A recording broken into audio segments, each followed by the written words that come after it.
Okay, so no, all right, yep, no, okay, no, all right, let's do, no, yeah, okay, guys, I get the point. I get the point.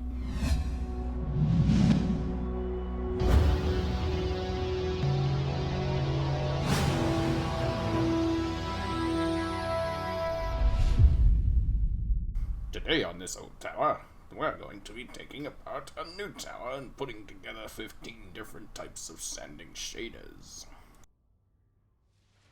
What's up, everybody? Logically Unfit here.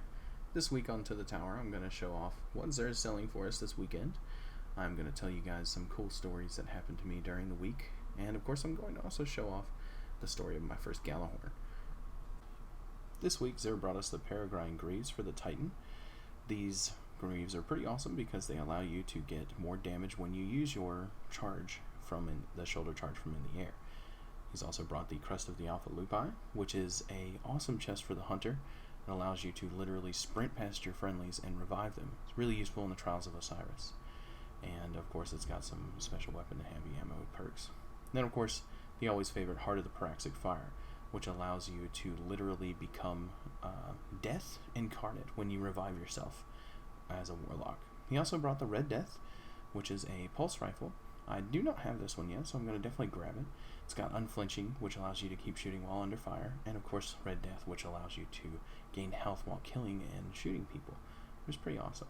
I couldn't help but notice it doesn't have a lot of stability and not many stability perks, so I'm not too excited about that, but hopefully it'll be stable enough that I can handle it. Of course, he's still got the regular exotic engrams and all the telemetries and all the regular stuff that he brings throughout the week. Back at the end of April, I decided to get back into Destiny because Spaz had been playing it quite a bit, and it made me want to play it again. It was about 2 weeks before the House of Wolves came out, so we were doing the Nightfall. It was probably my second or third Nightfall since I had gotten back, and a legendary engram dropped off of the sniper that hides on the back of the building that you can see here. I tried my best to jump up there and get it, but of course I was like, damn, I can't reach it. They're like, oh, it's okay, it'll mail back to the tower. So we went back to the tower after beating the Omnigul. I of course got another engram from Omnigul, which was pretty awesome. I picked up the engram, and it was a heavy, and I said, watch this turn into Gjallarhorn. And sure enough, it did. It surprised the crap out of me because I had just said watch it turn into a Gjallarhorn, and I actually threw my controller up into the air and it landed on the couch. But I almost broke it. I was so excited about getting my first Gjallarhorn that I had just called it like that. It was pretty awesome. This week I decided to level up a Titan because it's the only class that I did not have leveled up already. I went ahead and saved pretty much every blue engram I could, so that way when he did hit level 20 I would have some blues at least that would get me into the 24 to 26 blue level range, and then I could start doing some Vanguard strikes. That way I could get some more reputation and turn it into some legendary gear. I keep wanting to call legendary gear exotic gear from World of Warcraft, of course. But of course I just so happen to be probably one of the luckiest sons of bitches there is on the planet when it comes to turning things into awesome stuff. Like I'll turn 20, 15, 20 blues into 1 or 2 purples, and of course while I'm trying to actually show off this ability, it didn't record very well. I actually only got one purple from the haul of goodies that I grabbed here, but usually with an inventory full like that, I'll get two purples, sometimes 1 purple and a couple of shards, or not shards, but a couple of motes and coins. I watch a lot of videos of people dumping blues and hoping to get purples, and it seems like they have no problem sitting there and just tapping the button as slowly as possible, like, oh, I just want to draw this out to make a 6-minute video, and I can't stand it. I've got to know if I've got a purple hiding in here, so I'll wail on the button and get them as quickly as I can. I think this might actually have something to do with how the RNG works in the game. actually, I notice that I'll get a mote of light and then a coin, one right after the other, and then a couple of blues, and then a mote of light, and then a coin, and then a couple of blues, and then a purple, and then a couple of blues, and then a couple of blues, and then a mote of light. So I think the faster you do it, the more likely you are to have the same RNG number. Of course, this is just my own theory. I don't actually have any data to support it.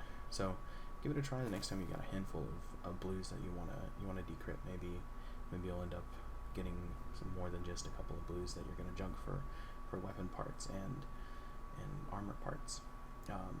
Now, of course, one purple was able to boost my character up from level 20 to level 26. I also happen to have a crap ton of exotics I had been saving from past Sir purchases and a couple of nightfalls that had given me some good armor. So I ended up pushing myself to level 28. And I said, okay, that's pretty awesome. I got myself to 28 already.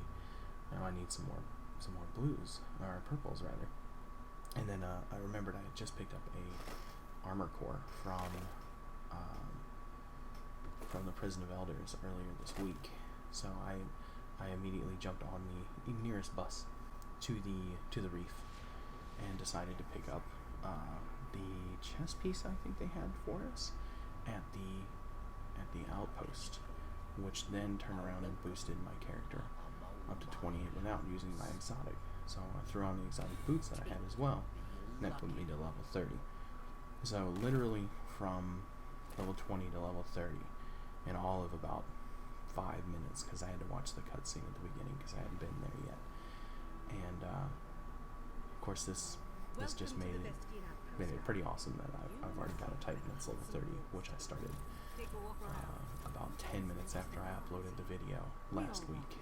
So don't get fret out if you're saying, man, I'm level 2 and I'm just getting started. It feels like it takes forever. With the right amount of perseverance, you can get yourself to level 30 super duper quick. Worst case scenario, if you got some friends who play, make sure you punch them in the face and tell them to carry you through some stuff, because it's a lot easier to do the harder difficulties if you have someone carry you. And 90% of the time the people you play with will have no problem leveling you up, just because that'll be one more person they can do nightfalls and raids and Trials of Osiris and the Crucible and whatever they like doing with. And that's why I have no problem helping people level up. So if you're super duper low level and you say, man, I'm just having a drag of a time and all my friends are losers, send me a message on the PlayStation 4. One of the other cool things that happened to me during this week was during one of the Omnigol nightfalls, Spaz and I were running it together, and we both threw out our ghosts, and they both deployed at the same time. One was slightly ahead of the other.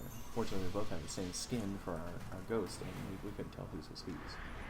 And then, of course, during the same nightfall, we had some really, really crazy times about fighting just rogue crazy stuff. Spaz died, and I fell back, threw down my grenade, and the homing grenades chased a thrall into a room where he was safe.